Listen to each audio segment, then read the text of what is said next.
معزز سامعین گرامی قدر، آج ایک نیکی کے ایسے عمل کی طرف آپ کی توجہ مبذول کروانی ہے جو نیکیوں کے اعمال میں سے بہت ہی بڑا عمل ہے، اور اسی عمل کے مخالفت میں برائیوں کے عمل میں سے یہ بہت ہی برا عمل ہے۔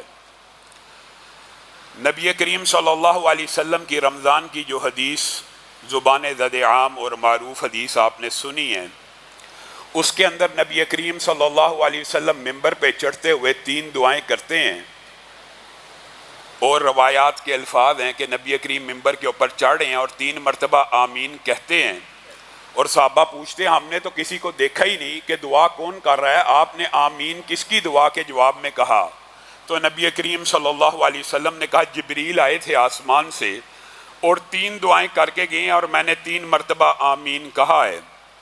پہلی دعا انہوں نے یہ کی تھی کہ جس نے رمضان کا مہینہ پایا اور اپنے آپ کو جہنم سے آزاد نہ کروایا وہ ناکام ہو گیا، نامراد ہو گیا، خائب و حاصر ہو گیا، اس کے لیے جہنم کی گھاٹی ہے۔ اور اسی دعا میں جبریل امین کی دوسری دعا یہ تھی کہ جس نے نام محمد صلی اللہ علیہ وسلم سنا اور ان کے اوپر درود نہ بھیجا، بغض و عداوت، نفرت و حسد کی وجہ سے وہ ناکام و نامراد ہو گیا، اس کا بیڑا غرق ہو گیا۔ اور اسی حدیث کی جو تیسری دعا تھی جس کا آج ہمارے مضمون کے ساتھ تعلق ہے وہ یہ ہے کہ جس نے اپنی زندگی میں اپنے والدین میں سے کسی ایک کو پایا یا دونوں کو پایا اور اپنے آپ کو جہنم سے آزاد نہ کروایا، وہ بندہ حقیقت میں ناکام و نامراد ہو گیا، وہ بندہ خائب و خاسر ہو گیا، اس بندے کی ناک خاک آلود ہو گئی، وہ جہنم کی گھاٹی میں گر گیا۔ اور یہ بات کسی کے ذہن میں ہو سکتا ہے یہ اشکال پیدا ہو کہ شاید نبی کریم صلی اللہ علیہ وسلم کی دعا قبول نہ ہوئی ہو، جبریل امین نے کی ہو، نبی نے آمین کہا ہو، شاید یہ دعا قبول نہیں ہوئی۔ تو نبی کریم صلی اللہ علیہ وسلم سے پوچھا گیا گناہوں میں سے سب سے بڑا کون سا گناہ ہے؟ نبی کریم صلی اللہ علیہ وسلم نے کہا اللہ کے ساتھ شرک کرنا۔ پھر پوچھا گیا شرک کے بعد متصل سب سے بڑا گناہ اس دھرتی کے اوپر کون سا ہے؟ تو نبی کریم صلی اللہ علیہ وسلم نے قتل کا ذکر نہیں کیا، زنا کا ذکر نہیں کیا، اور نہ ہی میں ان گناہوں کی سنگینی کو کم کرنے کے لیے یہاں پہ بیٹھا ہوں، یہ بھی گناہ ہیں۔ لیکن نبی کریم صلی اللہ علیہ وسلم نے جو دوسرا گناہ ذکر کیا شرک کے بعد فوری متصل، وہ کیا کیا؟ والدین کی نافرمانی کرنا یہ شرک کے بعد سب سے بڑا گناہ ہے۔ اور یہی بات نہیں ہے کہ یہ سب سے بڑا گناہ ہے، یہ سب سے بڑی نیکی بھی ہے، کیونکہ نبی کریم صلی اللہ علیہ وسلم سے پوچھا گیا کہ سب سے بڑی نیکی کیا ہے؟ تو نبی کریم صلی اللہ علیہ وسلم نے کہا الصلاۃ علی وقتہا، نماز کو، اللہ کا حق تو پہلا ہی ہے، نماز کو اس کے وقت پہ ادا کرنا۔ پھر پوچھا گیا اس کے بعد دنیا میں سب سے بڑی نیکی کون سی ہے؟ تو نبی کریم صلی اللہ علیہ وسلم نے فرمایا بر الوالدین، اپنے ماں باپ کے ساتھ اچھا اور عمدہ سلوک کرنا۔ آپ نے قرآن پاک کی 3 آیتوں کے بارے میں غور کرنا ہے، 3 آیتیں، لا تشرکوا بہ شیئا وبالوالدین احسانا، لا تشرکوا بہ شیئا وبالوالدین، بات سمجھ آئی؟ اللہ تعالیٰ نے سب سے پہلے اپنا حق بیان کیا اور کیا کہا؟ میرے ساتھ کسی کو شریک نہ ٹھہرانا، اور متصل بات کیا کہا؟ وبالوالدین احسانا۔ اچھا اگر ایک ہی آیت ہوتی تو بعد میں کسی قسم کا کوئی ابہام رہتا، شاید جو بات میں سمجھانا چاہ رہا ہوں اللہ آپ کی اور میری سمجھ میں بھی آ جائے۔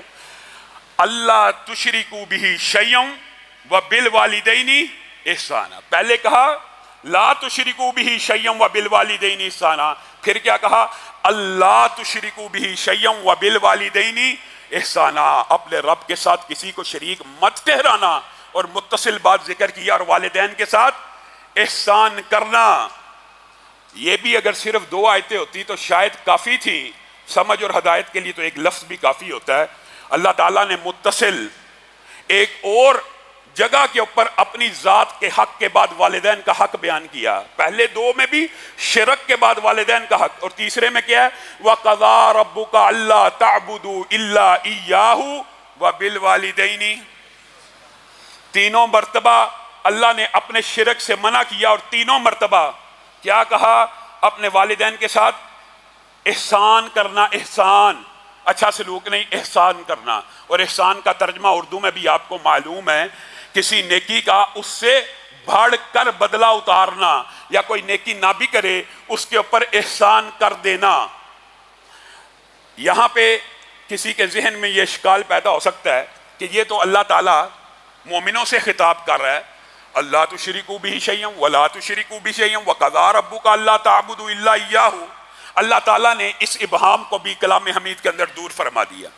وَوَصَّيْنَا الْإِنسَانَ بِوَالِدَيْهِ إِحْسَانًا وَوَصَّيْنَا الْإِنسَانَ بِوَالِدَيْهِ حُسْنًا وَوَصَّيْنَا الْإِنسَانَ بِوَالِدَيْهِ حَمَلَتْهُ أُمُّهُ وَهْنًا عَلَى وَهْنٍ وَفِصَالُهُ فِي عَامَيْنِ أَنِ اشْكُرْ لِي وَلِوَالِدَيَّ.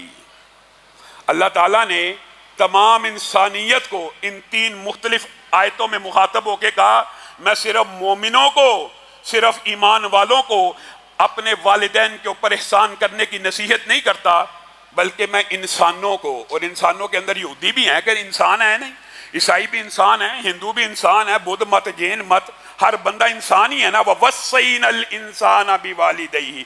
تین جگہ کے اوپر شرک کے ساتھ متصل والدین کے اوپر احسان کرنے کا کہا، اور تین جگہ پہ اللہ تعالیٰ وصیت فرما رہے ہیں. وصیت، بتائیے وصیت رب جب فرمائے، رب تو حکم بھی دے، نصیحت بھی کرے، وہ بھی ماننا فرض ہے، اور رب اگر وصیت کرے تو اس وصیت کا کیا مقام و مرتبہ ہوگا.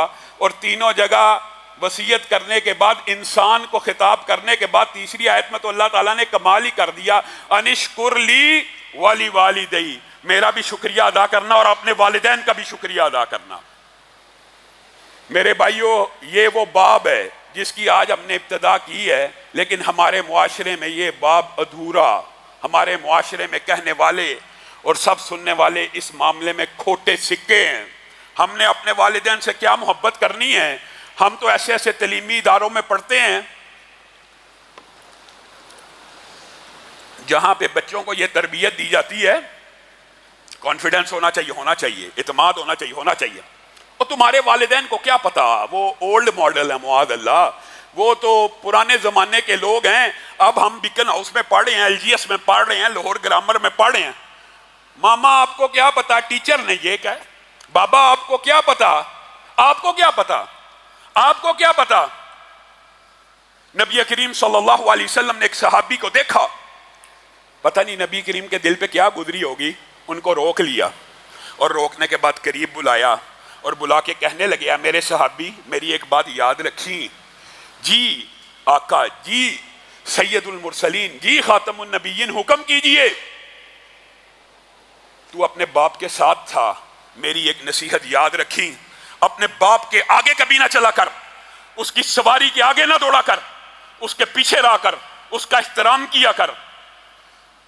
عمران بن حسین کے والد ابھی اسلام قبول نہیں کیا، کمرے میں داخل ہوئے، سارے صحابہ نے، سردار تو تھے، اکرام کیا، آئے بیٹھے، نبی کریم نے نصیحت کی، نصیحت کا ایسا اثر ہوا، اسلام کو قبول کیا. بیٹے عمران پاس بیٹھے ہیں، کھڑے ہوئے، باپ کا ماتھا چوما، باپ کی جوتی اٹھائی، نبی کریم کی آنکھوں سے آنسو رواں ہو گئے. اے اللہ کے رسول کیوں روتے ہیں؟ کہا جب تک مشرک تھا تب بھی کرام کرتا تھا، لیکن اللہ کی قسم اسلام قبول کیا تو بیٹے نے بیٹا ہونے کا حق ادا کر دیا ہے. نبی کریم صلی اللہ علیہ وسلم نے والدین کے بارے میں مجھے اور آپ کو کیا نصیحتیں کی ہیں، ہم یہ سمجھتے ہیں. خود نبی کریم کی زندگی کے اندر سے بھی اگر آپ جائزہ لیں، ہمیں یہ بات نظر آتی ہے کہ شاید نبی کریم کے والدین کا باب محو ہے.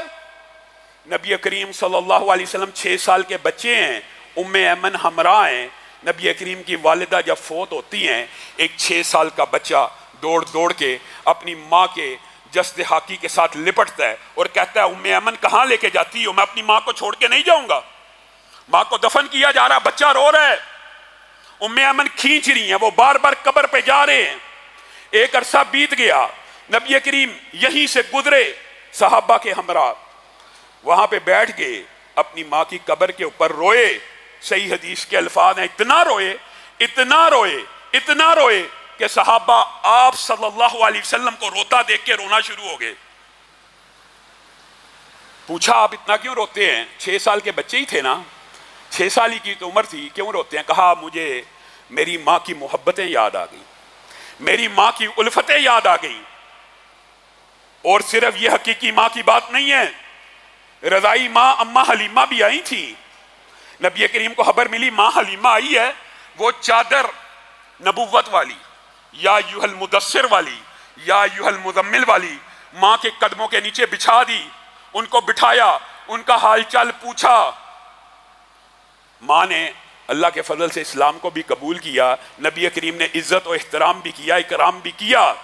اسی طرح ایک غزوے میں اسی ماں کی بیٹی اور رضائی بہن نبی کریم صلی اللہ علیہ وسلم کی شیمہ بھی آئی تھی، حلیمہ سعدیہ کا بھی اکرام ہوا تھا، شیمہ بھی آئی تھی۔ نبی کریم صلی اللہ علیہ وسلم کے جانثاروں کو کہنے لگی تمہیں پتہ میں تمہارے نبی کی بہن ہوں؟ نہیں ہمیں نہیں علم۔ ان کے پاس مجھے لے چلو۔ نبی کے پاس آئیں، نبی کریم صلی اللہ علیہ وسلم نے کہا کیا نشانی ہے تو ہی شیمہ ہے؟ شیمہ نے ایک ہی واقعہ سنایا، کہا آپ چھوٹے ہوا کرتے تھے، آپ کے جب دندانے مبارک آئے تھے آپ کو میں کندھوں پہ اٹھایا کرتی تھی، آپ میرے پیچھے چکی سی کاٹ لیا کرتے تھے، اپنے دانتوں کو میری کمر میں گاڑ دیا کرتے تھے۔ نبی کریم صلی اللہ علیہ وسلم کی آنکھوں سے زاروں قطار آنسو بہنے لگے۔ کہا شیمہ تو نے مجھے میرا سارا بچپن یاد کرا دیا، مجھے میری ماں یاد کرا دی، مجھے میری بہن یاد کرا دی، لاکھوں دینار دیے، درہم دیے، شیمہ میرے ساتھ چل مدینہ، اب باقی زندگی کرام اور عزت کے ساتھ گزاریں گے۔ کہا نہیں بھیا، آپ نے جو عزت احترام دی ہے اپنے قبیلے میں خوش ہوں، وہاں چلی جاؤں گی۔ نبی کریم صلی اللہ علیہ وسلم آپ دنیا کے سب سے بہترین حکیم ہیں، آپ دنیا کے سب سے بہترین دانا ہیں۔ آپ کے پاس معاویہ بن جہمہ آئے اور آ کے کہنے لگے اللہ کے رسول جہاد کرنا چاہتا ہوں، اچھا اللہ کی راہ میں لڑنا چاہتا ہوں، میں بھی قتال کرنا چاہتا ہوں، تیری ماں ہے؟ جی میری ماں ہے۔ فَإِنَّ الْجَنَّةَ عِنْدَ رِجْلِهَا، جا لوٹ جا، جنت تیرے ماں کے قدم کے آس پاس ہے، ان کی خدمت خاطر کر، جنت چلا جائے گا، جہاد میں جان کھپائے گا، جان کا نذرانہ پیش کرے گا، جو اجر و ثواب وہاں پہ ملنا ہے، ماں کے قدموں میں بیٹھ جا، ماں کی خدمت کر لے، وہاں تو جنت کو پالے گا۔ اور دوسری حدیث کے الفاظ ہیں، ہم یہ تو سمجھتے ہیں، ہمیں یہ تو معلوم ہے کہ ماں کے پاؤں کے نیچے جنت ہے، لیکن یہ معلوم نہیں ہے کہ باپ کے پاؤں کے نیچے بھی جنت ہے۔ اسی حدیث کے دوسری روایات کے جو الفاظ ہیں، عند ارجلہما، جنت ماں باپ کے قدموں کے نیچے ہے۔ ہم یہ سمجھتے ہیں کہ باپ اس کا ہمارے پہ اتنا حق ہے، ٹائم ٹیبل کا، ٹائم ٹیبل شیڈولڈ حق ہے، باپ کا حق شیڈولڈ ہے۔ بابا آپ نے مجھے، جب باپ ماں بزرگ ہو جائے نا، نعوذ باللہ اعوذ باللہ، یہ ہم کس معاشرے میں ہیں؟ جب وہ والدین جو بچے کو وہ ماں جو ایک بچے کا پیمپر، لنگوٹی، جو بھی جو استعمال کرتا ہے، 2 سالوں میں 5 سالوں میں سینکڑوں بار تبدیل کرتی ہے، وہ بچہ جب طاقتور تندرست ہو جاتا ہے، وہ اپنے ماں باپ کو کیا کہتا ہے؟ اے میرے امی، اے میرے ابو، رات 12 بجے آپ نے مجھے بتا دینا، میں آپ کو واش روم کروا لاؤں، آپ نے مجھے 10 بجے بتا دینا، اس کے بعد میں نے بیوی بچوں کے پاس چلے جانا ہے، آپ نے 11 بجے کے بعد مجھے آواز نہیں دینی اور مجھے نہیں بلانا، ابھی جو طہارت کرنی ہے 12 بجے کر لینا۔ باپ اور ماں اس کے بعد چاہے ساری رات بستر پہ کراہتے رہیں، چیختے رہیں، وضو کی حاجت ہو، طہارت کی حاجت ہو، انتظار کرتے رہیں کہ بچہ کب اٹھے گا، کب ہمیں طہارت کروائے گا، کب ہم وضو کر کے 2 رکعت اللہ کی بارگاہ میں ادا کریں گے۔ یہ بچے ظالم ہیں، یہ بچے گناہ گار ہیں۔ ایک کہاوت اسی لیے آپ نے سنی ہوگی، ایک باپ نے اپنے بیٹے کو سمجھانے کے لیے پاس بٹھایا اور کہنے لگا یہ کون سا جانور ہے؟ بیٹے نے کہا بابا یہ چڑیا ہے۔ پھر تھوڑی دیر بعد کہا یہ کون سا جانور ہے؟ کہا چڑیا ہے۔ پھر تیسری مرتبہ کہا، بیٹے نے کہا بابا آپ کو سمجھ نہیں آتی، 2 دفعہ پوچھ چکے ہیں، بار بار پوچھ رہی ہیں، میں نے آپ کو بتا تو دیا یہ چڑیا ہے۔ باپ کہنے لگا یہی وہ بینچ تھا جہاں پہ ایک دن تو بیٹھا تھا اور تو نے مجھ سے 100 مرتبہ پوچھا تھا یہ کیا ہے، تو میں نے تجھے 100 مرتبہ جواب دیا تھا یہ چڑیا ہے۔ آج تو نے تیسری مرتبہ اپنا آپا کھو دیا، ہم کیسے بدنصیب لوگ ہیں. وہ گھر جن میں باپ نہ ہوں ان میں بخت بھی نہیں ہوتے. باپ گھروں کے درخت ہوتے ہیں, مائیں ٹھنڈی چھاؤں ہوتی ہیں. وہ گھر محروم ہیں اللہ کی رحمت سے بھی. جن گھروں میں امی جی کا لفظ نہیں کہا جاتا, ماں جی کا لفظ نہیں کہا جاتا, ماما یا بابا کے الفاظ جن گھروں میں ادا نہیں ہوتے, ان گھروں میں خیر و برکتوں کا بھی نزول نہیں ہوتا. ماں باپ جن کے چلے جائیں وہی ان کی قدر جانتے ہیں. جن کے زندہ ہوں وہ تو منہ چھپائی پھرتے ہیں. باپ آواز نہ دے دے, ماں کہیں رات کو آواز نہ دے دے, ماں کو غسل کی حاجت نہ ہو جائے, ماں کو طہارت کی حاجت نہ ہو جائے. اور کتنا بد نصیب یہ معاشرہ ہے.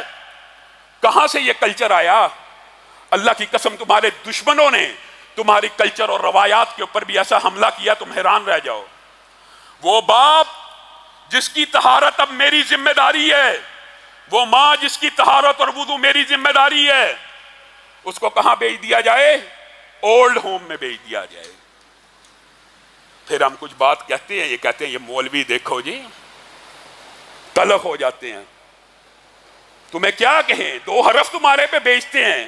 ماں باپ کے لیے اولڈ ہوم بنائے ہوئے ہیں. یہ مشرق کا کلچر بھی نہیں, یہ اسلام کا کلچر بھی نہیں, یہ تمہارے دشمنوں کا کلچر ہو تو ہو, یہ اسلام کا کلچر نہیں ہے. کس نے تمہیں کہہ دیا؟ آپ نے یہ جو بات علماء سے سنی ہے کہ حالت نفل میں بندہ نماز میں ماں آواز دے تو نماز توڑ کے ماں کی بات سنو, یہ مسئلہ کہاں سے ثابت ہوتا ہے؟ صحیح بخاری کی حدیث ہے. جریج ولی اللہ تھا, ولی اللہ عبادت گزار تھا, حالت نفل میں نفل کی نیت کر کے نماز کو ادا کر رہا ہے, نماز کو ادا کر رہا ہے. ماں نے آواز دی, جریج کے دماغ میں آیا ماں کی بات سنوں, اللہ کی بات سنوں, اللہ سے ہم کلام کیا کروں؟ تاخیر ہوگی. اگلے دن ماں نے پھر آواز دی, تاخیر ہو گئی تو ماں کے منہ سے یہ جملہ نکل گیا, جریج تجھے اس وقت تک موت نہ آئے جب تک تو کسی بری عورت کے منہ نہ لگ جائے. اللہ ہمارے ماں باپ جن کے زندہ ہیں وہ کبھی ہمیں بد دعا نہ دے, یا ان کے منہ سے یہ لفظ نہ نکلے. ماں کے منہ سے یہ لفظ نکل گیا, ایک عرصہ بیت گیا, جریج یہ واقعہ بھی بھول چکے ہیں. ایک عورت اس علاقے میں بہت خوبصورت ہے, اس کو علاقے کے شر پسندوں نے یہ ٹاسک دیا کہ جریج کو بہلا پھسلا کے اس کے ساتھ تعلقات قائم کر اور اس کی ہم جگ ہسائی کرتے ہیں. عورت نے جریج کو برائی کی دعوت دی, جریج تو ولی اللہ ہے, وہ برائی کی دعوت کو قبول نہ کیا. اس عورت نے ایک چال چلی, ایک چرواہے کے ساتھ منہ کالا کیا, 9 ماہ بعد بچہ اٹھائے ہوئے, طویل واقعہ مختصر کر کے آپ کے سامنے رکھتا ہوں, بچہ اٹھائے ہوئے لائی اور کہنے لگی جریج کا بیٹا ہے, جریج کا بیٹا ہے. پورے قصبے والے اکٹھے ہو گئے, جریج کو مارنا شروع کر دیا, اس کا عبادت خانے کو گرا دیا. جریج نے کہا ذرا صبر تو کرو, رک تو جاؤ, مجھے وہ دن یاد آ گیا جس دن نفل میں تھا اور ماں نے آواز دی تھی, کاش اس دن نماز کو توڑ دیا ہوتا, کاش اس دن نماز کو توڑ دیا ہوتا اور ماں کی آواز پہ لبیک کہا ہوتا. ماں کے منہ سے 2 جملے نکل گئے تھے, مجھے یقین ہے یہی میرے گناہوں کی سزا ہے. لیکن اللہ سے توبہ کرتا ہوں, بچے کو, 1 دن کا بچہ ہے, اس کی طرف اشارہ کر کے کہا بتا تو جریج کا بیٹا ہے, کس کا بیٹا ہے؟ وہ 1 دن کا بچہ اللہ کے حکم سے بول اٹھا میں فلاں چرواہے کا بیٹا ہوں. لیکن ماں کی اتنی سی بات میں بھی نافرمانی نہیں ہے. حالت نماز میں نفلی نماز ہو, ماں کی بات مقدم ہے, اس کی بات کو سننا ہے. اور ہم نے کیا کہنا ہے؟ ہم تو ماشاءاللہ ایسے معاشرے میں ہیں, ماں کوئی کام بھی کہہ دے, سن بھی لی, بات سن بھی لی, یہ تو صرف سنی نہیں تھی, یہاں پہ سن بھی لی.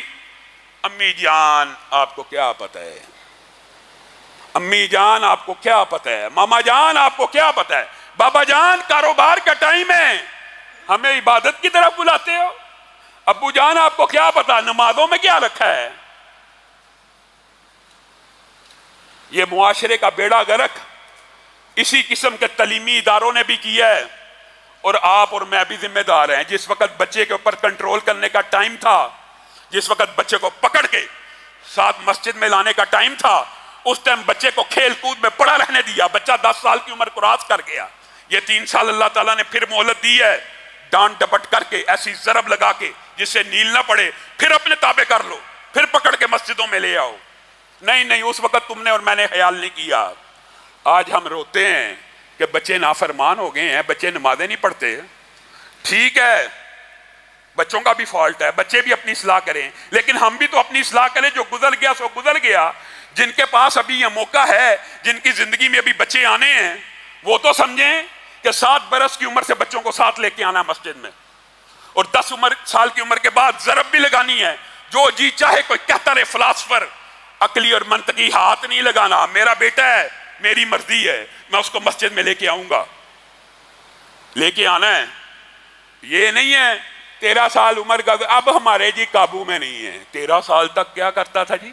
اب ہمارے قابو سے نکل گیا ہے، اب ہمارے ہاتھ سے بھی نکل گیا ہے، اب ہمارے ہاتھ سے بھی اکھڑ گیا ہے۔ میرے بھائیوں، دنیا کے اندر نیکی کے جتنے اعمال ہیں، میں اس لیے یہ بات کہہ رہا ہوں، عبادت کر رہے ہیں نا، روزے رکھ رہے ہیں نا، زکوٰۃ بھی دے رہے ہیں، اپنی حسب توفیق اللہ کا ذکر اذکار بھی کر رہے ہیں۔ آج 27ویں کی رات اللہ کی مسجدوں میں جمع ہے، کس لیے؟ اللہ کو راضی کرنے کے لیے۔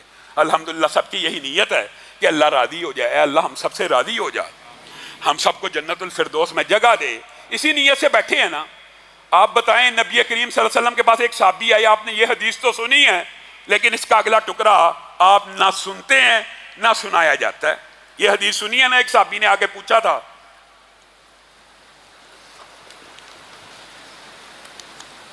کیا پوچھا تھا؟ اللہ کے رسول، میں صرف نماز پڑھوں گا، میں صرف روزے رکھوں گا، میں صرف اگر زکوٰۃ کبھی صاحب نصاب ہوا تو زکوٰۃ ادا کروں گا۔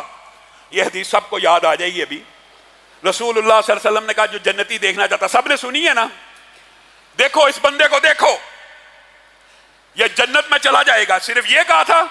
نہیں، یہاں تک تو بات سب کو یاد ہے، اگلی بات بھول گئے۔ نبی کریم صلی اللہ علیہ وسلم نے یہ کہا تھا، یہ بندہ جنت میں، صرف جنت میں نہیں جائے گا، بلکہ کیا، یہ بندہ یا اس جیسے لوگ سارے کے سارے جو یہ 3 عمل کریں گے، کل قیامت کے دن کہاں ہوں گے؟ نبیوں کے ساتھ، شہیدوں کے ساتھ، صدیقین کے ساتھ، اور اولیاء اور صلحاء کے ساتھ۔ ساتھ میں ایک شرط لگائی تھی، وہ شرط ہم بھول گئے، بشرط یہ کہ اپنے والدین کی اطاعت کرنے والا ہو، بشرط یہ کہ اپنے والدین کی اطاعت کرنے والا ہو۔ گویا اس حدیث سے مفسرین نے لکھ دیا ہے کہ نیکیوں کو برباد کرنے والے اعمال میں سے جہاں ریاکاری ہے، نیکیوں کو برباد کرنے والے اعمال میں جہاں تنہائی میں گناہ کرنا ہے، وہاں پہ نیکیوں کو برباد کرنے والے اعمال میں سے ایک عمل یہ بھی ہے، انسان اللہ کے سامنے تو نیکیوں کے پہاڑ کھڑے کرے اور ماں باپ کا نافرمان ہو جائے اور ماں باپ کی اطاعت نہ کرے۔ رسول اللہ صلی اللہ علیہ وسلم نے کہا، اللہ کی رضا اس میں ہے کہ تیرا ماں باپ تجھ سے راضی ہو، اور اللہ کی نافرمانی اس میں ہے کہ تیرا ماں باپ تیرے سے ناراض ہو۔ مجھے بتائیے وہ کون سی، میں تو کہتا ہوں یہ عبادت ہے۔ اگر یہ عبادت نہیں ہے تو اللہ تعالیٰ نے بتائیے کسی عبادت کی اتنی جزیات اور تفصیلات بتائی ہیں آپ کو۔ علماء یہ کہتے ہیں زکوٰۃ ادا کرنی ہے، بتائیے قرآن پاک میں کہاں لکھا ہے کہ 2.5% اور اتنے ہر جانور کی اتنی ہے، سونے کی اتنی ہے؟ حدیث سے پتہ لگتی ہے نا۔ لیکن والدین کے حقوق کو قرآن پاک میں جزوی طور پہ بھی جز کر کے بیان کیا ہے۔ کیوں؟ پہلا حق، فلا تقل لہما اف۔ محدثین کا اتفاق ہے عربی زبان میں اف سے چھوٹا تکلیف اور اذیت دینے والا لفظ کوئی نہیں ہے۔ اگر اس سے چھوٹا کوئی لفظ ہوتا تو اللہ تعالیٰ یقیناً وہی نازل کرتا، فلا تقل لہما اف۔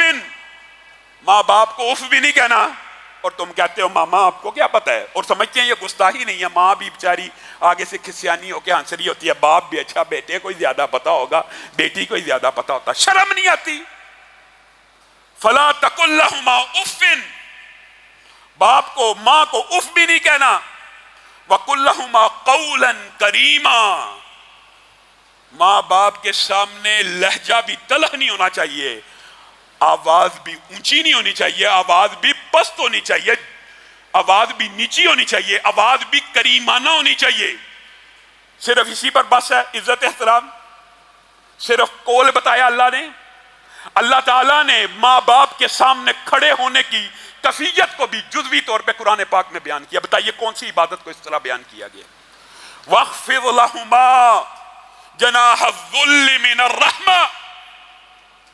بڑے بد نصیب ہیں وہ بچے. اللہ ان سب کو ہدایت دے جو اپنے ماں باپ کے سامنے کھڑے ہوتے ہیں تو قرآن کے اس حکم کو فراموش کر دیتے ہیں. اللہ تعالیٰ کہہ رہا ہے ماں باپ کے سامنے بولنے کی بات نہیں ہے، بولنے کی تو گزر گئی کہ کریمانہ بولنا ہے، اف نہیں کہنا. کھڑے کیسے ہونا ہے؟ وَاخْفِضْ لَهُمَا جناح الذل، اپنے کندھوں کو جھکا کے کھڑے ہونا ہے، با ادب کھڑے ہونا ہے. بتائیے اللہ تعالیٰ نے کس عبادت کے اندر اور اس کیفیت کا اور حیت کا ذکر کیا ہو؟ وَاخْفِضْ لَهُمَا، ایسے مؤدب کھڑے ہونا ہے، ایسے مؤدب کھڑے ہونا ہے، ایسے احترام سے کھڑے ہونا ہے، ایسے اطاعت کے پوسچر سے کھڑے ہونا ہے کہ انگ انگ سے رحمت ٹپک رہی ہو، احترام ٹپک رہا ہو. کہ باپ تمہاری شکل دیکھے، تمہارا انداز دیکھے، تمہارا سٹائل دیکھے تو چہرے پہ مسکراہٹ آ جائے، خوش ہو جائے. اللہ ہمیں ان بد نصیبوں میں سے نہ کرنا کہ جن کے والدین ان کو دیکھے اور ان کی آنکھوں پہ غصہ آ جائے اور پیشانی پہ سلوٹیں پڑ جائیں. کتنی دکھ اور افسوس کی بات ہے. اللہ تعالیٰ پوسچر بھی بتا رہا ہے. اور قربان جائیں اسلاف پر، صحابہ پر. امام ابن سیرین، وہی جن کی تعبیر رویا آپ پڑھتے ہیں، اتنے خوبصورت تھے، اتنے دراز قد تھے، اتنے وجیح تھے، اتنے جلال والے تھے، اتنے روب والے تھے. صحیح سند میں آتا ہے جب بازار میں چل رہے ہوتے تھے نا وقار کے ساتھ، تو لوگ ان کے چہرے کو دیکھ کے کہتے تھے اللہ اکبر، اللہ اکبر. امام ابن سیرین جا رہا ہے، خوشبوئیں چل رہی ہیں، اتنا باروب اور جلالی انسان. طالب علم اس امام سے سوال کرتے ہوئے ڈرتے تھے. اپنی مسند حدیث پہ جب بیٹھتے تھے، سامنے بیٹھے ہوئے طالب علموں کی کیفیت یہ ہوتی تھی کہ کپ کپا رہے ہوتے تھے، بولنے کی جرت نہیں تھی ہوتی. ایک مرتبہ ایک طالب علم گھر میں گیا، کیا دیکھا؟ وہی امام ابن سیرین جس کے روب اور جلال کی کیفیت بازار میں یہ ہے، مسند حدیث پہ یہ ہے، اپنی بوڑھی ماں کے سامنے ایسے کھڑا ہے کہ دونوں کندھے جھکے ہوئے ہیں اور جسم کپ کپا رہا ہے کہ ماں کے کہیں توہین نہ ہو جائے اور ماں کوئی حکم دے اور تاخیر نہ ہو جائے.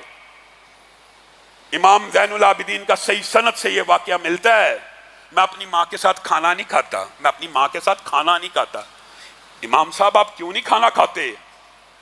کہا اس لیے نہیں کھاتا، کبھی ماں کے ساتھ کھانا کھا رہا ہوں، ماں کی نظر کھانے کے اس حصے پہ ہو اور وہ حصہ میں روٹی سے اچک لوں تو اللہ کے روبرو گناہگار نہ ہو جاؤں. ہم نے ماں باپ کو کیا سمجھا؟ آج تو ایسے بدبختی کا دور ہے، ماں باپ کیا کہا جائے، بیویوں کی خاطر ماں باپ کو پاؤں کی جوتی بھی نہیں سمجھا جاتا. معاذ اللہ ثم معاذ اللہ. اور ماں باپ قربان جائیں، اللہ تعالیٰ نے بھی کوئی کسر چھوڑی نہیں ہے، کوئی کسر نہیں چھوڑی. ماں باپ اگر تو مشرک ہو، مشرک، اور تجھے شرک کا حکم دے، ان کی اطاعت مت کرنا. لیکن ساتھ ہی یہ اشکال بھی دور کر دیا کہیں میرے بندے یہ نہ سمجھیں کہ ماں باپ مشرک ہے تو اب اس کی گستاخی شروع ہونے لگی ہے. ساتھ ہی کیا کہہ دیا؟ وَصَاحِبْهُمَا فِي الدُّنْيَا مَعْرُوفًا. مشرک بھی ہوں، شرک کا حکم بھی دیتے ہوں، شرک نہیں کرنا، لیکن دنیا کے اندر ان کے ساتھ احسانات کرتے چلا جانا ہے. اس کی مثال قرآن پاک میں خود ایک عظیم الشان پیغمبر کی زندگی سے ملتی ہے. جو قرآن پاک پڑھتے ہیں انہیں تو معلوم ہوگا، عربی زبان میں ایک لفظ باپ کے لیے یا اباتی بھی ہے. اباتی، اس اباتی کے اندر کیا ترجمہ پوشیدہ ہے؟ میرے پیارے باپ، میرے محترم باپ، میرے محبوب باپ، میرے قابل صد احترام باپ. ابراہیم کے والد آدر ہیں، بت گر ہیں، شرک کا حکم دینے والے ہیں. ابراہیم جواب میں باپ کو کیا کہہ رہے ہیں؟ یا اباتی، یا اباتی، یا اباتی. 4 جگہ ابراہیم نے اپنے باپ کو پکارا اور 4 مرتبہ کیا کہا؟ یا اباتی، اے میرے محبوب باپ، اے میرے قابل احترام باپ۔ اسماء بنت ابی بکر صلح حدیبیہ میں آپ کی والدہ نے اسلام کو قبول نہیں تھا کیا ہوا، والدہ مشرکہ تھی، آئیں رسول اللہ کی بارگاہ میں پیش ہو گئی، اے اللہ کے رسول والدہ ہے، مشرکہ ہے، کیا معاملہ کر رہے ہیں؟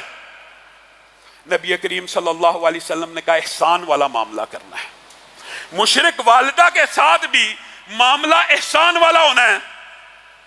تو جو والدہ مومنہ ہے، جو والدہ اللہ کو سجدہ کرنے والی ہے، اللہ کا کلمہ پڑھنے والی ہے، سبحان ربی الاعلیٰ کہنے والی ہے، سبحان ربی العظیم کہنے والی ہے، اس کا عزت و احترام کیا ہوگا؟ صحابہ نے پوچھ لیا، اے اللہ کے رسول بندوں میں سب سے زیادہ مجھ پہ حق رکھنے والا کون ہے؟ کہا تیری ماں۔ اے اللہ کے رسول پھر کہا تیری ماں۔ اے اللہ کے رسول پھر کہا تیری ماں۔ کہا اللہ کے رسول پھر کہا پھر تیرا باپ۔ اور یہ مغالطہ بھی دماغ سے نکال دیجئے کہ باپ کا کوئی احترام نہیں ہے، باپ کی کوئی قدر و منزلت نہیں ہے۔ جس طرح ماں کے پیر کے نیچے جنت ہے، باپ کے پاؤں کے نیچے بھی جنت ہے، اور باپ کو ایک فضیلت اور بھی حاصل ہے۔ نبی کریم صلی اللہ علیہ وسلم نے کہا جنت کا اوسط درجے کا درمیانہ دروازہ اگر کوئی ہے تو تیرا باپ ہے۔ اب چاہے اس دروازے کو توڑ دے، چاہے اس دروازے سے جنت میں داخل ہو جا، باپ بھی جنت کا دروازہ ہے۔ اور عجیب و غریب اللہ تعالیٰ نے اس رشتے میں محبت رکھی ہے، اس رشتے میں الفت رکھی ہے کہ میں ایمانداری سے بتاتا ہوں، کسی 70 سال کے انسان، 50 برس کے انسان، 60 برس کے انسان سے بھی اس کی ماں کا ذکر کر کے دیکھ لیجئے، دیکھ لیجئے۔ 60 70 سال 80 سال کا بزرگ بھی ہوگا نا۔ ہمارے وزیر صاحب، ان کی عمر ماشاءاللہ 83 برس تھی، جب ان کی والدہ کا نام آتا تھا ان کی آنکھوں سے آنسو بہنا شروع ہوتے، ہم حیران ہوتے تھے یہ بزرگ 80 سال کے پلس ہو کے بھی اپنی والدہ کو یاد کرتا ہے۔ ہاں یہ بات آئی ہے 80 برس کی، تو یہ بھی سن لیجئے، یہ بھی واقعہ سچا ہے اور سوشل میڈیا پہ بڑا وائرل بھی ہوا، مختصر کر کے آپ کے سامنے رکھتا ہوں، سچا واقعہ ہے۔ پرانے ادوار کو تو چھوڑیے، اسی دور کا یہ کلچر ہمارا یہ تھا۔ سعودی عرب میں مقدمہ چلا، ایک 80 سالہ بوڑھے کا اور ایک 60 سالہ بوڑھے کا مقدمہ کیا ہے۔ 80 سال کا بوڑھا اور 60 سال کا بوڑھا آپس میں لڑ رہے ہیں، میں نے ماں کی خدمت کرنی ہے، 60 سال والا بوڑھا کہہ رہا ہے میں نے خدمت کرنی ہے، مقدمہ چل رہا ہے، ایک دوسرے پہ کیس کرایا ہوا ہے۔ یہاں پہ کیس ہوتا ہے جائیدادوں کے لیے، یہاں پہ کیس ہوتا ہے ماں تو رکھ لے، ماں تو رکھ لے، تیری ہے تیری ہے، خوش قسمت ہے جس کی ہے۔ یہاں پہ یہ جھگڑے ہوتے ہیں، وہاں پہ جھگڑا ہو رہا ہے ماں میری ہے۔ 60 سال کا بڈھا کیس کر کے بیٹھا ہے، یہ میرا بڑا بھائی بڑا ظالم ہے، 50 برس ہو گیا ماں کی خدمت کر رہا، اب بوڑھا ہو گیا ہے، اب بوڑھا ہو گیا ہے، اب اس سے صحیح خدمت نہیں ہوتی، اب ماں میری ہے۔ 80 سال کا بوڑھا عدالت میں کیس لڑ رہا، ماں اب بھی میری ہے، میری ماں سے پوچھ لیں میں نے خدمت میں کوئی کسر چھوڑی ہو تو اس کو دے دیں۔ عدالت نے بڑا پیچ اپ کرانے کی کوشش کی، نہیں ہوا۔ عدالت نے فیصلہ جاری کیا کہ یہ جو 80 سال کا بوڑھا ہے اس نے 50 برس ماں کی خدمت کر دی ہے، اب یہ ضعیف ہو گیا ہے، اب حق 60 سال والے کا ہے، ماں کی کسٹڈی 60 سال والے کو دی جاتی ہے۔ ہیڈ لائن لگی ہے اخبار کے اوپر، کیا 80 سال کے بوڑھے کی تصویر ہے اور وہ جملہ کیا بول رہا ہے، ہائے میرے بڑھاپے نے مجھے ماں سے محروم کر دیا۔ 80 سال کا بوڑھا یہ کہہ رہا ہے۔ نبی کریم صلی اللہ علیہ وسلم جنت میں گئے تھے، معراج کی رات جنت کو دیکھا تھا، حضرت عمر کا محل بھی دیکھا تھا نا، دیگر چیزیں بھی دیکھی تھی نا، ایک چیز اور آ کے کہی تھی وہ نہیں یاد، باقی سب یاد ہے۔ جنت میں داخل ہوا تھا، کس کی تلاوت سنی تھی؟ کس کی تلاوت سنی تھی بتائیے؟ حارثہ بن نعمان کی تلاوت سنی تھی نا۔ آ کے کہا میں جنت میں داخل ہوا، جیسے آپ سمجھ لیں کیسٹ اور ریکارڈنگ ہوتی ہے نا، نبی کریم نے آ کے وہی منظر کشی کی ہے۔ میں جنت میں داخل ہوا، میں جنت میں کیا سنتا ہوں؟ حارثہ بن نعمان کی تلاوت چل رہی ہے۔ اے اللہ کے رسول کیوں چل رہی ہے؟ جنت کے اندر جو ٹیپ ریکارڈر لگی ہے اس کے اوپر ہر وقت حارثہ بن نعمان کی تلاوت چل رہی ہے، کیوں چل رہی ہے؟ اس لیے چل رہی ہے اپنی ماں کی خدمت کرنے والا ہے۔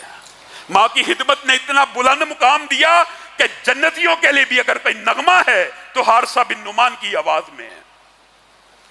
یہ ماں کی خدمت کا اجر ہے، اور ماں کی خدمت کے اجر میں لوگوں کی قسمتیں بدل جاتی ہیں، تقدیر بدل جاتی ہے۔ اعمال اور نیکیاں قبول ہوتی ہیں میرے بھائیوں، اللہ کی قسم کھا کے کہہ رہا ہوں۔ اور آپ سے جھوٹ کیوں بولنا ہے؟ کہنے والے کو بھی اللہ ہدایت دے، سب سننے والوں کو۔ اللہ اور رسول کے بعد، اللہ اور رسول کے بعد دھرتی کے اوپر کسی مرد کی بات ہو رہی ہے، کسی مرد کے اوپر سب سے بڑا اطاعت کا، فرما برداری کا اگر حق ہے تو اس کے والدین کا ہے۔ اور اللہ ہی کی قسم کھا کے کہتا ہوں، دھرتی کے اوپر کسی عورت پہ سب سے پہلا حق اللہ رسول کے بعد اگر کسی کا ہے تو اس کے خاوند کا ہے۔ جس طرح یہ شرط لگائی گئی ہے نیکیاں قبول ہوتی ہیں مرد کی جب والدین کا فرما بردار ہو، اسی طرح عورت کے لیے بھی شرط لگائی گئی ہے، اس کی بھی نیکیاں تبھی قبول ہوتی ہیں اگر خاوند کی فرما بردار ہو۔ لیکن یہاں پہ معاشرہ ہی عجیب ہے، یہاں پہ بیویوں کی وجہ سے ماں باپ کو دھکے دیے جاتے ہیں۔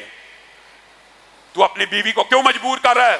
نہیں، وہ تیری ماں باپ کی خدمت کر رہی، تیری تو وہ نافرمان بن گئی، تو نے بھی اپنی جنت خراب کر لی، تیری جیب میں تو ٹکے ہیں، تیری جیب میں تو پیسے ہیں، کیوں تو اپنی والدین کو اپنے پیسوں سے خدمت گزار رکھ کے دیتا؟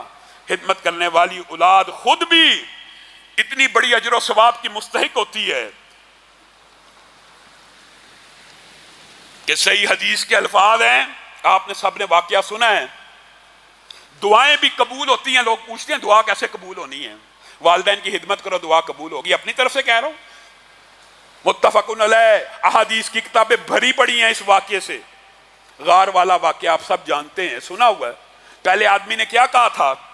یہی کہا تھا نا کہ میں سب سے پہلے گھر آ کے اپنے والدین کو دودھ پلاتا تھا۔ ایک دن گھر آیا، والدین سو چکے ہیں، میرا دل نہیں چاہا کہ میں بچوں کو پہلے دودھ پلاؤں والدین سے۔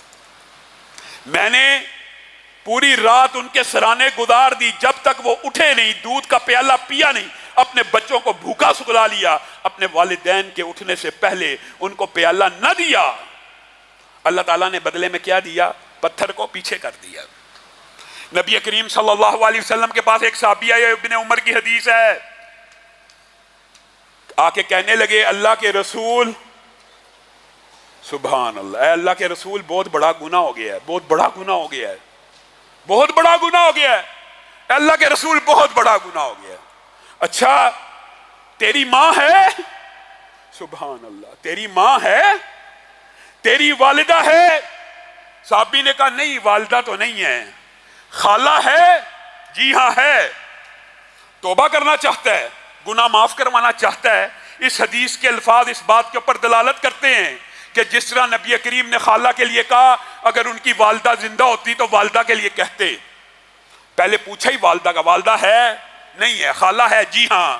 پھر جا، چلا جا، ان کی خدمت میں زندگی بسر کر دے، اللہ تیرے سارے گناہوں کو معاف کر دے گا۔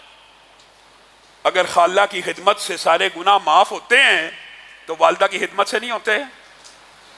کہاں در در کی ٹھوکریں کھاتے ہو؟ فلاں پیر کے پاس جانا ہے، فلاں دربار پہ جانا ہے، فلاں آستانے پہ جانا ہے، فلاں سے دعا کروانی ہے، فلاں دربار پہ جاؤں گا سارے گناہ معاف ہو جائیں گے۔ گھر میں اللہ رب العزت نے ماں باپ کو بھیجا ہوا ہے، ان کے در پہ جا، ان کی خدمت میں اپنی زندگی بسر کر، نبی کریم کا وعدہ تیرے سارے گناہ معاف ہو جائیں گے۔ نبی کریم صلی اللہ علیہ وسلم نے نافرمان بچوں کو بھی کہہ دیا، خوشخبری بھی ہے، ایسے بچے جن کے والدین دنیا سے چلے گئے اور ان کو پتا ہے ہمارا والد یا والدہ ہم سے خوش نہیں گیا، وہ کیا کریں؟ ان کے لیے بھی تو کوئی سیف پیسیج ہونا چاہیے، ان کے لیے بھی تو کوئی ایگزٹ ہونا چاہیے۔ نبی کریم صلی اللہ علیہ وسلم نے بھی کہہ دیا اور اللہ نے بھی کہہ دیا۔ اللہ تعالیٰ نے اس عبادت کو اتنی تفصیل سے کلام حمید میں بیان کیا، کھڑے ہونے کا پوسٹر، الفاظ کا طریقہ، انداز، حتیٰ کہ دنیا سے چلے جانے کے بعد کے بھی الفاظ اللہ نے ہی سکھا دیے۔ وَقُلْ رَبِّ ارْحَمْهُمَا كَمَا رَبَّيَانِي صَغِيرًا۔ جس کے والدین دنیا سے چلے جائیں اور وہ یہ سمجھتا ہو کہ میرے والدین میرے سے ناخوش گئے ہیں، وہ کیا کرے؟ یہ بھی حدیث کے بہقی کے الفاظ ہیں۔ وہ کہے اللہ میرے والدین کو معاف فرما، اللہ ان کے اوپر رحم فرما، دعا کرتا رہے کرتا رہے کرتا رہے۔ حدیث کے الفاظ ہیں، یہ بدبخت جو تھا، جو نافرمان تھا، دعا کرتا چلا جائے گا، ایک وقت آئے گا اللہ تعالیٰ اس کو سعادت مندوں میں لکھ دے گا کہ اگرچہ دنیا میں حق ادا نہ کیا لیکن چلے جانے کے بعد ایسی توبہ کی ہے، ہر وقت اپنے ماں باپ کے لیے مانگتا رہتا ہے، اپنے والدین کے لیے مغفرت کی دعا اور رحم کرنے والے کی دعا بھی اس کے لیے گناہوں کو معاف کرنے کا ذریعہ بن جاتی ہے، سعادت مند لکھا جائے گا۔ بات آئی ہے تو ضمنی طور پر مولانا عبد المنان وزیر آبادی کا واقعہ میرے دماغ میں آ گیا۔ آپ کے والد جو تھے انہوں نے اپنے 7 بچوں کو بیوروکریٹ بنایا، آفیسرز بنایا۔ یہ نبینا تھے، عبد المنان وزیر آبادی نبینا تھے۔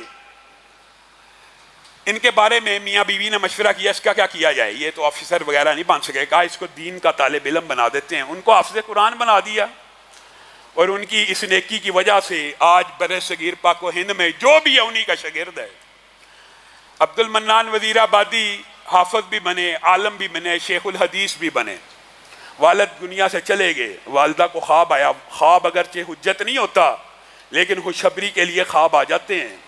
والدہ نے خواب دیکھا کہ خاوند آئے ہیں اور آ کے کہہ رہے ہیں اے میری زوجہ 7 بچوں کو افسر بنایا، دنیا کا بہت اچھا سٹیٹس دیا، بڑی محنت سے پرورش کی، بڑی تگ و دو کر کے اچھی لائنیں دی، بیوروکریسی میں اعلیٰ افسران پہنچ گئے ہیں۔ آج قبر میں پڑا ہوں، ایک بچے کی طرف سے بھی کبھی ٹھنڈی ہوا نہیں آئی، لیکن ہر روز میرا جنت میں ایک درجہ بلند ہو جاتا ہے، ہر روز میرا جنت میں ایک درجہ بلند ہو جاتا ہے۔ مجھے پتہ لگتا ہے کہ وہ عبد المنان وزیر آبادی جو نبینا تھا، جس کو حافظ قرآن بنایا تھا، وہ سجدے میں یہ دعا کر رہا ہوتا ہے رب ارحمہما کما ربیانی صغیرا ربنا اغفر لی ولی والدیا رب اغفر لی ولی والدیا۔ وہ جب بھی یہ دعا کرتا ہے اللہ میرے ماں باپ کو معاف فرما، اللہ تعالیٰ جنت میں میرا ایک درجہ بلند کر دیتے ہیں، اللہ جنت میں ایک درجہ بلند کر دیتے ہیں۔ میرے بھائیوں، ہم کس دنیا کے پیچھے بھاگ رہے ہیں؟ اللہ کی قسم 100 برس نہیں گزریں گے، وہ بڑا ہی خوش قسمت انسان ہوتا ہے کہ 100 برس بعد بھی دھرتی والے کسی اس انسان کو یاد کر کے اس کے لیے دعائیں کرتے ہوں۔ اٹھائیے اپنے خاندان کی ہسٹری دیکھیے، غور کیجیے۔ آج 2021 ہے، 1921 میں جو آپ کا پردادا تھا یا پردادے کا والد تھا، آپ اس کا نام بھی جانتے ہیں؟ آج دھرتی کے اوپر 100 سال بعد اس کے لیے کوئی دعائیں کرنے والا موجود ہے؟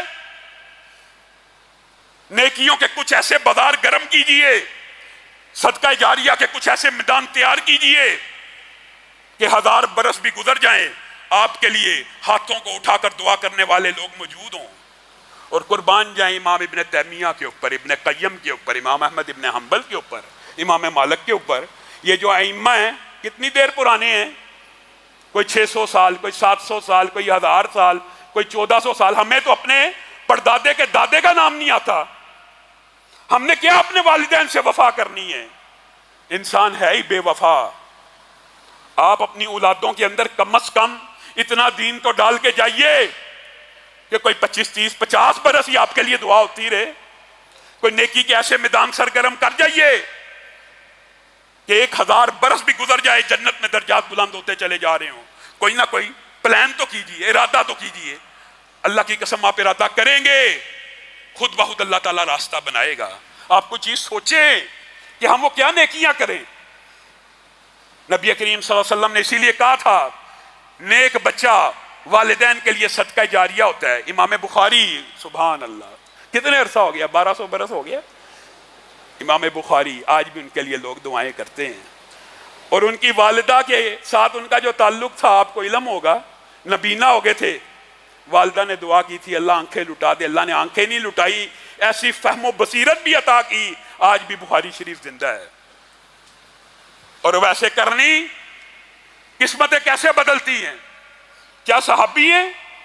پوری دنیا کے ولی جمع ہو جائیں، ایک صحابی کے مقام و مرتبے کا مقابلہ نہیں کر سکتے، پوری دنیا کے ولی۔ لیکن کچھ معاملات ایسے ہیں، اب ایسے کرنی بھی صحابہ سے افضل نہیں ہیں، لیکن آپ کو اور مجھے سمجھانے کے لیے نبی کریم نے ایک بات کہہ دی ان کے بارے میں، اے عمر و علی، کرن قبیلے کا ایک اویس آئے گا، فل بیری کا نشان ہوگا، جو اس کی ماں کی دعا کی وجہ سے صرف ایک سکے کے برابر رہ گیا ہوگا. جب وہ آئے عمر و علی اس سے دعا ضرور کروانی ہے. عمر اور علی جو صحابی ہیں، جو خلیفہ راشد ہیں، یہ مجھے اور آپ کو سمجھایا جا رہا ہے. معاذ اللہ، اویس کا مقام ان سے بلند نہیں ہے، یہ آپ کو اور مجھے بتانے کے لیے ہے. اللہ کے رسول اس سے کیوں دعا کرائی جائے؟ اس لیے کرائی جائے اس نے اپنی ماں کی ایسی خدمت کی ہے. جب ہاتھوں کو اٹھاتا ہے تو اللہ تعالیٰ اس کے ہاتھوں کو خالی نہیں لٹاتا. کس عالم کی، کس پیر کی تو خدمت کرنا چاہتا ہے؟ تیرے گھر میں ولی اللہ بیٹھے ہیں، اب ان کا عقیدہ جو بھی ہے ان کی عزت و احترام کر. اور یہ بات بھی یاد رکھیے، ہمارے معاشرے میں افراط و تفرید بہت زیادہ ہے. یہ موضوع بڑا لمبا ہے لیکن اپنی بات کو وقت کی پیش نظر مختصر کرتا ہوں.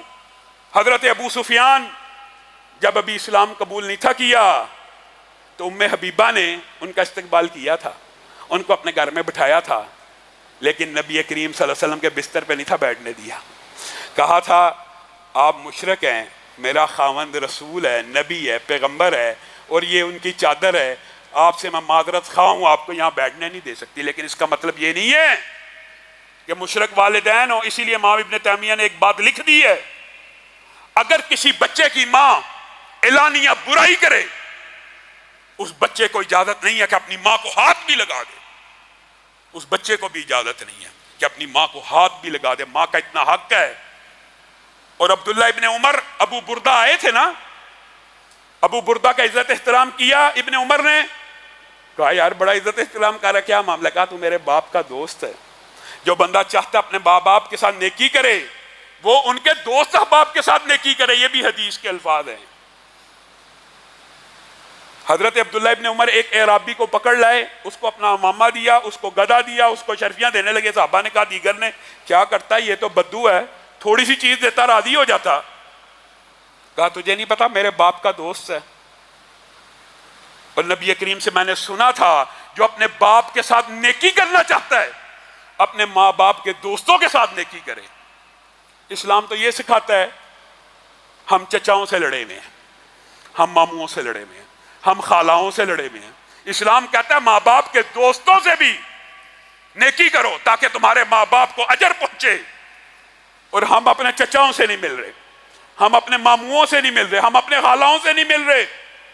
جو براہ راست صلہ رحمی کے رشتے ہیں، صلہ رحمی کے رشتے بڑھانے سے، ان کی عزت احترام کرنے سے بندے کی عمر بھی بڑھتی ہے اور رزق بھی بڑھ جاتا ہے. جائیے آج یہ کلیہ یاد کر لیجئے، اگر عبادات کو قبول کرانا، جو روٹھے ہوئے ماں باپ ہیں ان کو منا لیجئے، اور جن کے والدین دنیا چھوڑ کے جا چکے ہیں وہ رب کے سامنے سجدے میں پڑ جائیں اور اپنے ماں باپ کے لیے پورا رمضان جتنے دن باقی رہ گئے ہیں ان کے لیے مغفرت کی دعائیں کریں تاکہ ان کو آپ کی طرف سے ٹھنڈی ہوائیں پہنچیں، آپ کی طرف سے یہ بات پہنچتی رہے، جنت میں درجات بلند ہوتے رہیں. اور صحیح حدیث کے بھی یہی الفاظ ہیں. ان کو بتایا جاتا ہے تیرے فلاں بیٹے نے تیرے لیے دعا کی ہے، اے اللہ ہم سب کے والدین کے اوپر رحم و کرم کا نزول فرما. اے اللہ والد محترم کی ہر خطا کو معاف فرما. اے اللہ والدہ مرحومہ کی ہر خطا کو معاف فرما.